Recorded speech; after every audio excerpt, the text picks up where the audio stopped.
ஒரு தாய் வயிறு தாங்காது என்பதால் தனித்தனி தாய் வயிற்றில் பிறந்த உடன்பிறப்புகள் நாம் என்றார் பேரறிஞர் அண்ணா. அத்தகைய உடன்பிறப்புகளில் ஒன்றை இழந்து நிற்கிறது திராவிட முன்னேற்றக் கழகம். திமுக முதன்முறை வெற்றி பெற்ற போது அதற்கு என்ன காரணம் என்று பெரிய பெரிய ஆராய்ச்சிகள் நடந்தது. திமுகவின் கொள்கை கோட்பாடுகள், அன்றைய ஆளும் கட்சியான காங்கிரஸ் மீதான கசப்புகள், இந்தி எதிர்ப்பு போராட்டம் என்று எத்தனையோ கருத்துக்களை ஆளாளுக்கு சொன்னபோது அன்றைய முதலமைச்சராக இருந்து பதவி இறங்க இருந்த பக்தவச்சலம் சொன்னார், திமுகவுக்கு கிடைத்திருக்கக்கூடிய தொண்டர்கள் என்று சொன்னார். அத்தகைய தொண்டர் ஒருவரை இழந்து நிற்கிறது திராவிட முன்னேற்றக் கழகம். ஒரு தொண்டன் எப்படி இருக்க வேண்டும் என்று முத்தமிழறிஞர் கலைஞரிடம் கேட்கப்பட்டது. தன்னால் கழகத்துக்கு என்ன லாபம் என்று நினைப்பவன் கழகத்தின் இரத்த நாளம், கழகத்தால் தனக்கு என்ன லாபம் என்று நினைப்பவர் கழகத்தின் நோய் என்று சொன்னார். அத்தகைய இரத்த நாளத்தை இழந்துள்ளது திராவிட முன்னேற்றக் கழகம். கழகத்தை குடும்ப கட்சி என்று கொச்சைப்படுத்துவார்கள். ஆம், இது குடும்ப கட்சிதான். ஏனென்றால் குடும்பம் குடும்பமாக பங்கேற்கும் கட்சி என்றார் முத்தமிழறிஞர் கலைஞர். அப்படி ஒரு குடும்பத்தின் விழுது மறைந்திருக்கிறது. நான் கொஞ்சம் ஓரளவுக்கு தெரிஞ்சது எனக்கு, நானும் ஒரு பெரிய அறுவை சிகிச்சைக்கு செஞ்சு வேண்டதுனால சொல்கிறேன். அந்த நோயிலேருந்து விடுபட அந்த நோய் எதிர்ப்பு சக்தி நமக்கு உடம்புல ரொம்ப இருந்தாகணும். இல்லைன்னா அது நோய் எந்த நோயுமே நம்மளை தாக்கும். இந்த நோயை பொறுத்தவரையில் அதுதான் மெயினாகவே சொல்கிறேன். நோய் எதிர்ப்பு சக்தி இல்லாதவர்களை தான் முதல்ல தாக்குன்றாங்க. அது அதுக்கு நோய் எதிர்ப்பு சக்தி உள்ள உணவுகளை உட்கொள்ளணும். நம்ம எதுக்காக உலகம் முழுவதும் இன்றைக்கி ஒட்டுமொத்தமாக லாக்டவுன் அந்த ஊரடங்கு பண்ணியிருக்காங்கன்னா, இந்த நோயினுடைய தன்மை ஒரு 20 நாளைக்கு அந்த நோய் வந்ததுன்னா அவரை விடாது. அதனால் ஒரு 20 நாள் வீட்டுக்குள்ளே இருந்தானா கண்டுபிடிச்சிடலாம். இந்த நோய் உள்ளவனால இருக்க முடியாது 20 நாள். அந்த 20 நாளுக்குள்ளே அவனுக்கு அந்த சிம்டம்ஸ் எல்லாம் தெரிஞ்சு ரொம்ப கஷ்டப்பட்டு அவன் ஆட்டோமேட்டிக்காக அவன் டாக்டர்கிட்ட போயிடுவான். அதனால தான் உங்களை தனித்திருங்கன்றது. 20 நாள் இருந்துட்டிங்கன்னா நீங்கள் நல்லா இருக்கீங்கன்னு அர்த்தம். உன்னை டெஸ்ட் பண்ண வேணாம். என்னுடைய அனுபவத்தை சொல்கிறேன். இது உடனே அன்பழகன் இப்படிலாம் சொல்லிட்டாருலாம் நினைக்காதீங்க. அதனால் தனித்திருந்தோம்னா இந்த நோயிலேருந்து நம்ம வெளியே வந்துடலாம். 20 நாளுக்கு அப்புறமும் இந்த நாட்டில் ஊரடங்கு ரிலீஸ் பண்ணுறாங்கன்னா மே 3க்கு அப்புறம், அப்போ கூட நம்ம இந்த முகக்கவசம் ஒரு 6 மாதத்துக்கு இந்த முகக்கவசத்தை நம்ம பயன்படுத்தணும். ஒரு இடைவெளி விட்டு பழகணும். இன்னும் ஒரு 6 மாதம் இந்த நோய், ஏன்னா உலகம் முழுக்க ஒரே சமயத்தில் எனக்கு தெரிஞ்ச எனக்கு 62 வயது இதுவரையில் நான் உலகத்தில் நோய் ஒரு பகுதியில் ஒரு நோய் இருக்கும், ஒரு பகுதியில் ஒரு நோய் இருக்கும். ஒரே சமயத்தில் வந்ததில்லை. இங்கே இல்லைன்னா அங்கே போயிடலான்னுவான். இப்போ எந்த ஊருக்கும் யாரும் போக முடியாது. இனிமேல் வெளிநாட்டுக்கு போய் வரவன் தான் பெருமையாக பேசணும்னா 2 வருஷத்துக்கு வெளிநாட்டுக்கே போக முடியாது. வெளிநாட்டுக்கான ஃப்ளைட் அநேகமாக எனக்கு தெரிஞ்சு இன்டர்நேஷ்னல் ஃப்ளைட் 1 வருஷத்துக்கு இயங்காதுன்னு நான் நினைக்கிறேன்.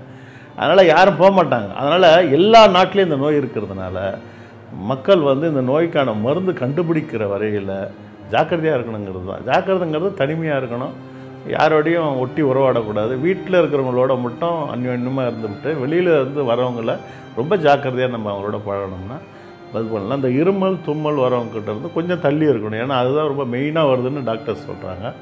அது ரொம்ப பண்ணணும். நானே கூட நான் அறுவை சிகிச்சைக்கு செஞ்சவங்களுக்குலாம் இது வருதுன்றதுனால எனக்கே என் டாக்டர் சொன்னது என்னென்னா, வெளியெல்லாம் போகாதீங்கன்னு. நானும் ஒரு நாளைக்கு ஒரு மணி நேரத்துக்கு மேலே போகிறதெல்லாம் வந்தேன்னா காலையில் எதாவது பண்ணிட்டு போகிறேன்னா, அது மாதிரி எல்லோரும் தன்னை பாதுகாத்துக்கணும். அவங்கவுங்கள பாதுகாத்துக்கிட்டால் அந்த நோயிலேருந்து விடுபடும். மாவட்ட செயலாளர், சட்டமன்ற உறுப்பினர், உடல்நலம் பாதிக்கப்பட்டவர் என்ற எந்த சலுகையும் சமாதானமும் சொல்லிக் கொள்ளாமல் மக்களோடு மக்களாக தொண்டனோடு தொண்டனாக ஜே அன்பழகன் தலைநகர் சென்னையில் வலம் வந்தார். தியாகராயர் நகர் பகுதி என்பது திராவிட இயக்கத்தின் பொன்னெழுத்துகளால் பொறிக்கத்தக்க பகுதி. பனகல் பூங்கா இருக்கும் இடம். சவுந்தரபாண்டியன் பெயரால் தான் பாண்டி பஜார் உருவாக்கப்பட்டது. அத்தீரர்களின் வரிசையில் ஜே அன்பழகன் வாழ்ந்த இடமாகவும் தியாகராய நகர் இடம்பெற்றுவிட்டது. இந்த குடும்பமே ஒரு பகுத்தறிவு குடும்பம். இந்த குடும்பமே திராவிட இயக்கத்தை தொடர்புடைய குடும்பம். இந்த நேரத்தில் நீண்ட காலமாக சென்னையிலே பழக்கடை ஜெயராமன் என்றாலே யார், எப்படிப்பட்டவர், எந்த இயக்கத்தைச் சேர்ந்தவர் இருக்கின்ற அளவிற்கு விவரங்களை எல்லாம் சென்னையிலே உள்ள பழக்கடை ஜெயராமன் நிலையத்தில் திருமணம் என்றாலே இந்த விவரங்களை எல்லாம் தெரிந்து கொள்ளக்கூடியவர்கள் தமிழ்நாட்டிலே ஒவ்வொரு குக்கிரமத்திலும் உண்டு. அப்படிப்பட்ட புகழுக்குரியவராக, அப்படிப்பட்ட தியாகத்தைக்குரியவராக, அப்படிப்பட்ட பிறவைக்குரியவராக வாழ்ந்து கொண்டிருக்கின்ற இந்த குடும்பத்தினுடைய செல்வங்கள் இன்னமும் எங்களை போன்ற, என்னை போன்ற, என்னுடைய பேராசிரியரை போன்ற கழகத்தினுடைய மூத்த தலைவர்களை எண்ணி மகிழ்ந்து அவர்களுடைய வழியில் நடப்போம் என்கின்ற உறுதி உண்டு நடந்து கொண்டிருக்கின்ற அன்பழகனுடைய குடும்பத்தாரை, அன்பழகனுடைய நண்பர்களை, அன்பழகனுடைய உற்றார் உறவினரை நாம் வாழ்த்துவதாக பொருள். தமிழ்நாட்டின் தலைநகரின் தீரன் ஜே அன்பழகன் மறைந்து விட்டார். முத்தமிழறிஞர் கலைஞருக்கு சென்னை மாநகரில் முதுகெலும்பாக இருந்தவர் பழக்கடை ஜெயராமன். அவர் மகனான ஜே அன்பழகன் திராவிட முன்னேற்ற கழகத்தின் தலைவர் மு.க. ஸ்டாலின் அவர்களின் தோழனாக இருந்து தலைநகர் சென்னையில் இயக்கம் வளர்த்தவர். இயக்கம் வளர்த்தல் என்பது இயக்கமாகவே மாறுதல். அப்படி இயக்கமாகவே மாறியவர் ஜே அன்பழகன். பொது சேவையா, பொதுக்கூட்டம் நடத்துவதா, பிரம்மாண்டங்களை காட்டுவதா, ஊர்வலங்களுக்கு ஏற்பாடு செய்வதா, போராட்ட ஆர்ப்பாட்டங்களை நடத்துவதா, சட்டமன்ற பணியா, சட்டமன்ற விவாதமா, தொலைக்காட்சி விவாதங்களா, எதிலும் சோடை போனதில்லை ஜே அன்பழகன். எல்லா தனித்தன்மைகளையும் ஒரு சேர பெற்ற உடன்பிறப்பு அவர். இவை அனைத்திலும் மேலானது அவரது அஞ்சாமை. எதிர்க்கட்சி வரிசையில் திராவிட முன்னேற்ற கழகம் சட்டசபையில் உட்கார்ந்திருக்கும் போது அஞ்சாமை, துணிச்சல், பயமின்மையோடு தனது வாதங்களை ஜே அன்பழகன் வைப்பார். ஜேவை அஞ்சாமல் எதிர்கொண்டவர் ஜே அன்பழகன். அதனாலேயே காவல்துறையின் அதிகப்படியான தொல்லைக்கும் பழிவாங்கலுக்கும் ஆளானவர். கழகத்தில் ஓர் இழப்பு என்பது ஒரு இழப்பு மட்டுமல்ல, அது 100,000 இழப்புக்கு சமம். அதனால்தான் திமுக தலைவர் மு.க. ஸ்டாலின் தனது கண்ணீரில் உரைத்த உரையாய், பாழாய் போன கொரோனா என் அன்பழகனையும் தொற்றிவிட்டது. நாட்டுக்காக போராடி உயிரிழந்த ராணுவ வீரனின் தியாகத்துக்கு இணையானது கொரோனா தடுப்பு பணிக்காக போராடி உயிரிழந்த என் சகோதரன் அன்பழகனின் தியாகமும் என்று சொல்லி இருக்கிறார்.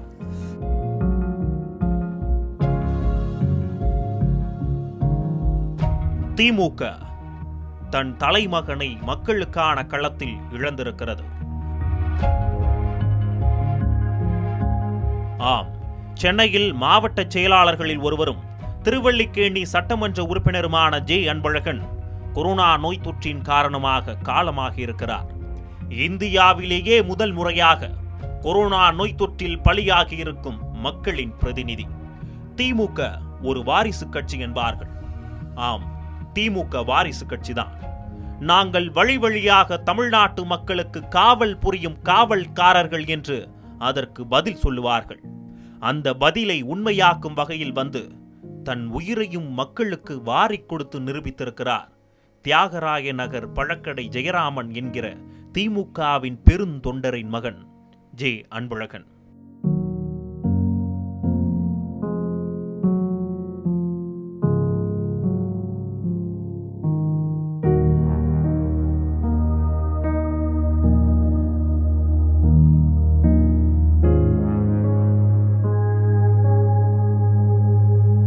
எப்போதும் நான் அன்பு அன்பு என்று அழைக்கும் என்னுடைய ஆருயிர் சகோதரன் அன்பழகனை இழந்து நிற்கின்றேன்.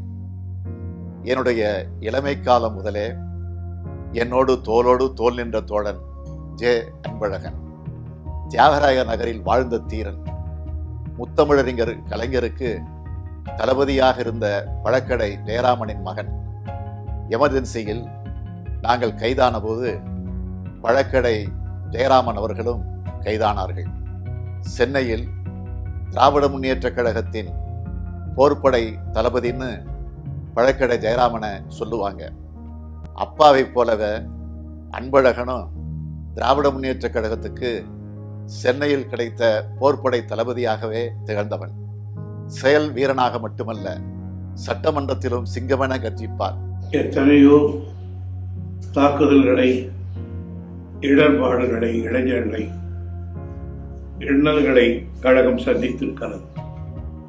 ஆனால் இன்றைக்கு அன்பழகன் குர்ஆன் அவர் கொண்டு போகப்பட்டான் என்ற செய்தி கேட்ட பிறகு நெஞ்சம் பதறி போய்விட்டது. திமுக எப்போதும் எதிலும் முதலாக நிற்கும். திராவிட நாடு கேட்டு இந்தியாவிலிருந்து பிரிந்து செல்வதை லட்சியமாக கொண்டு கட்சி துவங்கியது திமுக. பின்னர் திராவிட நாடு கோரிக்கையை தற்காலிகமாக கைவிடும் முடிவுக்கு வந்த பின் இந்தியாவுக்கு திமுகவை விட எந்த மாநில கட்சியும் கை கொடுத்ததில்லை. சீன போரின் போது அதிக நிதி கொடுத்ததும் அதை முதலில் கொடுத்ததும் திமுக தான். அதேபோல் இந்திய ஜனநாயகத்துக்கு கேடு விளைவிக்கும் எமர்ஜென்சி கொண்டு வரப்பட்ட போது அதை முதலில் எதிர்த்தது திமுக. அதனால் மிசா சட்டத்தில் ஆயிரக்கணக்கான திமுகவினர் கைது செய்யப்பட்டனர். அன்றே துவங்கிவிட்டது தியாக வாழ்வு. பகுதி செயலாளராக இருந்த ஜெயராமனை போலவே ஜே அன்பழகனும் பகுதி செயலாளராக பணியாற்றினார். திமுகவின் கொள்கை குன்றாக விளங்கினார். இன்று அவரின் அடக்கம் நடைபெற்ற போது வாய் பொத்தி அழுது கொண்டிருந்த எண்ணற்ற மக்களில் அவரால் படிக்க வைக்கப்பட்ட பட்டதாரிகளே அதிகம். கல்லூரிக்கு செல்லும் வசதி இல்லாத எத்தனையோ ஏழைகளின் பிள்ளைகளை படிக்க வைத்தவர் அன்பழகன். என்கிட்டதான் உதவி வாங்கி படிக்க வைக்கிறேன்னு வெளியே சொல்லலாமா, பிள்ளைங்க வருத்தப்படும் என்று வலது கையில் செய்யும் உதவி இடது கைக்கு தெரியாமல் பார்த்து கொண்ட தியாகசீலன். சட்டமன்றத்தில் திமுக மீது துரும்பு விழுந்தால் கூட எதிர்த்தரப்பின் மீது கருத்துக்களை இடியாக இறக்கிவிடும் ஆற்றாளர் ஜே அன்பழகன். ஜெயலலிதாவோ ஓபிஎஸ்ஓ எடப்பாடியோ யாராக இருந்தாலும் துணிச்சலாக தன் கருத்தை வைக்க தயங்காதவர் ஜே அன்பழகன். ஜெயலலிதா ஆட்சி காலத்தில் ஜே அன்பழகன் அடிக்கடி எழுந்து கேள்வி கேட்பது ஜெயலலிதாவுக்கு பிடிக்கவில்லை. அதனால் அகர வரிசைப்படி அமர வைக்கப்பட்ட அன்பழகனை ஆங்கில வரிசைப்படி அவரின் பெயரின் முதல் எழுத்தான ஜே என்பதை சுட்டிக்காட்டி கடைசி வரிசைக்கு மாற்றினார். அதை கண்டித்து அவையிலேயே கேள்வி கேட்டார் அன்பழகன். சபாநாயகரின் விளக்கத்தை கேட்டுவிட்டு, அப்போ இனி இந்த அவையில் 2 ஜே இருக்கிறோம் என்று சத்தமாக சொன்னார். ஜெயலலிதாவை குளிர்விக்க இந்த ஏற்பாட்டை செய்தவர்களின் முகம் கருத்தது. அன்பழகன் திராவிட முன்னேற்ற கழகத்துக்கு கிடைத்திருக்க ஒரு அசகாய சூழல். அவர் தந்தையார் நான் அண்ணா பொதுக்குழு நடத்தியதிலும் பார்த்திருக்கிறேன், கலைஞர் நடத்திய பொதுக்குழு பார்த்திருக்கிறேன். ஜெயராமன் எழுந்த பிறகு ஒரு கிராமத்து பாணியில் தான் பேசுவார். அவர் பேச்சு ஆனால் கரெக்டா பேசுவார். அதே போன்றுதான் அன்பழகனும் தன் மனதில் பட்டதை தலைவர் நடத்திய குழுக்களில் சரி, தலைவர் தளபதி நடத்திய குழுக்களில் சரி, சட்டமன்றத்திலும் சரி, தன் மனதில் பட்டதை பேசுவார். அதை நீங்கள் தவறாக எடுத்துக்கொள்ள மாட்டீர்கள் என்று பேசுவார். ஆனால் பேசுவதில் பெரும்பகுதி 95% நியாயம் இருக்கும். ஆகியனாலே அவருடைய கோரிக்கையை, கோபத்தை யாரும் தப்பாக எடுத்துக்கொள்வதில்லை. எனவே ஒரு அஞ்சா நெஞ்சனர் கட்சியில், அரசியலில் தன்னுடைய கருத்தை தெளிவுபடுத்துகிற ஒரு பெரிய மனிதன் மறந்து விட்டார் என்பதில் எனக்கு மற்றற்ற வருத்தம். அவருடைய தந்தையார் ஜெயராமன் அதே நிலைதான். அன்பழகன் சட்டமன்றத்தை பொறுத்த வரையில் ஒரு வீர அபிமன்யு போல இருந்தவர். அவர் எழுந்து பேச ஆரம்பித்தால் சபையிலே சலசலப்பு தான். பெரும்பகுதி அவரை எழுந்து கொள்ளவே அனுமதிக்க மாட்டார் சபாநாயகர். காரணம், அவர் தவறாக பேச மாட்டார், ஆனால் கேட்கிற கேள்வி கிடுக்குப்பிடி போடுவதை போல் இருக்கும். கொஞ்சம் வேகமாகவும் பேசுவார். ஆகியனாலே அமைச்சர்களோ சபாநாயகரோ அவர் எழுந்தவுடன் உட்கார வைப்பதிலே தான் முற்படுவார்கள். ஆனால் அதற்கு அவர் அஞ்சுவதில்லை, பேசுவார். கடைசியிலே சபாநாயகர் வெளியேற்றுவார். அதை பற்றி கவலைப்படுவதில்லை. அவர் மீண்டும் தன்னுடைய கருத்தை தெரிவிப்பார். அவர் எவ்வளவு பெரிய தைரியசாலி என்பதற்கு ஒரு உதாரணம் சொல்கிறேன். ஜெயலலிதா அவர்கள் போன முறை முதல் முறை ஆட்சி அமைத்த பொழுது இந்த முறை அவர் எதிர்த்து யாரும் எதையும் பேசக்கூடாது என்று சபையிலே ஒரு பெரிய கண்டிப்பு இருக்கும். ஆளுங்கட்சிக்காரர்கள் வாய் திறக்க மாட்டார்கள். நம்முடைய தோழர்களும் தைரியமாக பேசுவார்கள். ஆனால் அன்பழகன் பேச்சை போல் அவ்வளவு தைரியம் என்று சொல்ல மாட்டேன். நான் ஊசியில குத்துவதை போல் பேசுவார். ஜெயலலிதா அவர்கள் எழுந்து பல தொழில்களை தனியார் வசமாக்குகிறோம் என்று ஒரு பெரிய பட்டியலை படித்தார். அன்னைக்கு போலீஸ் மானியம். அன்பழகன் தான் பேசுகிறார்.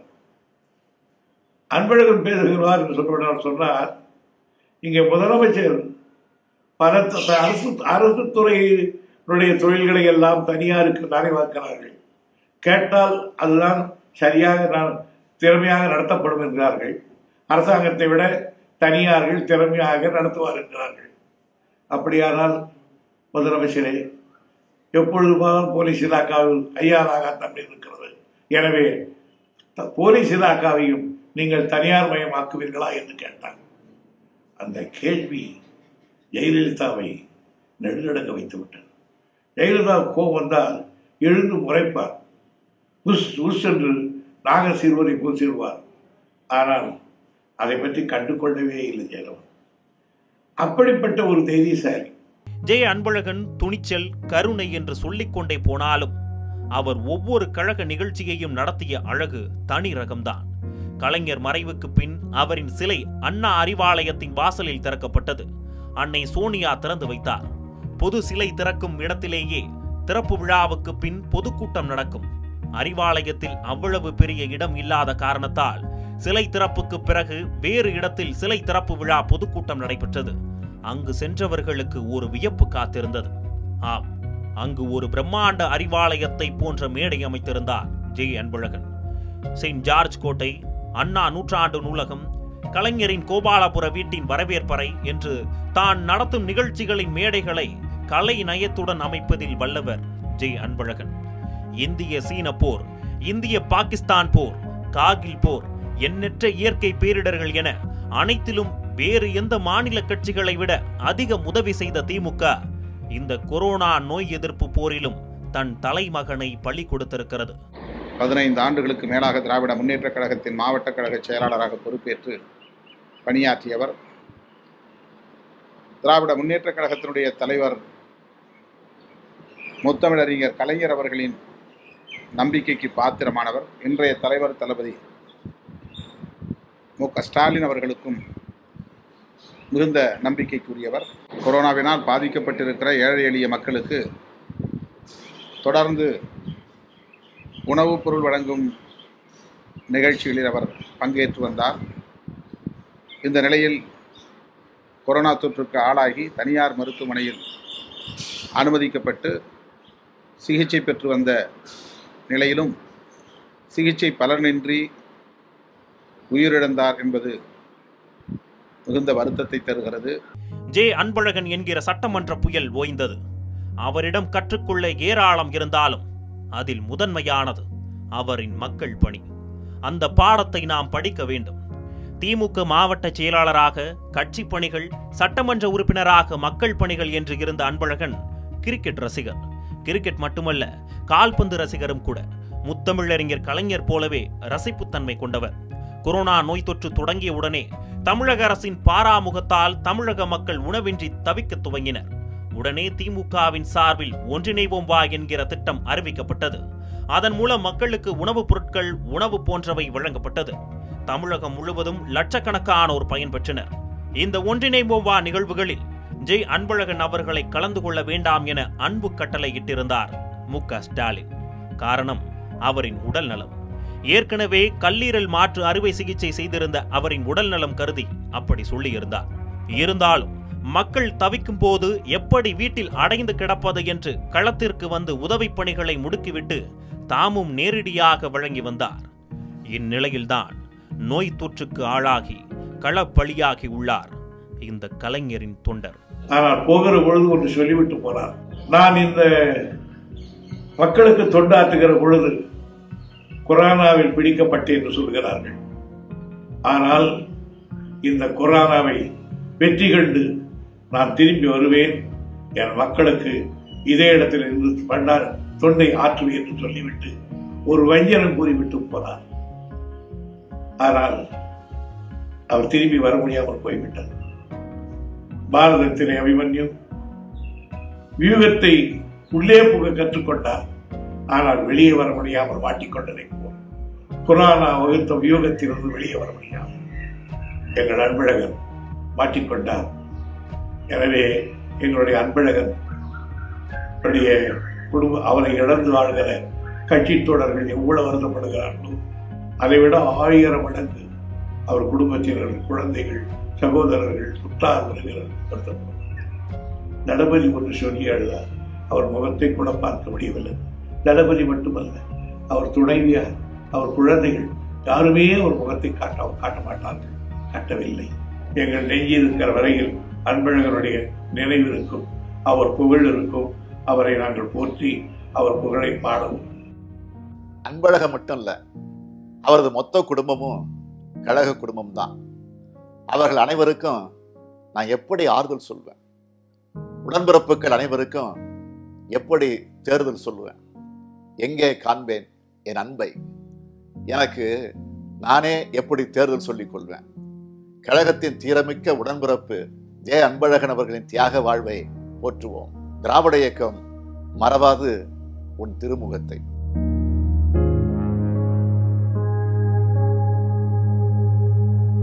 களத்தில் துஞ்சிய மாவீரன் ஜே அன்பழகனுக்கு அஞ்சலிகள்.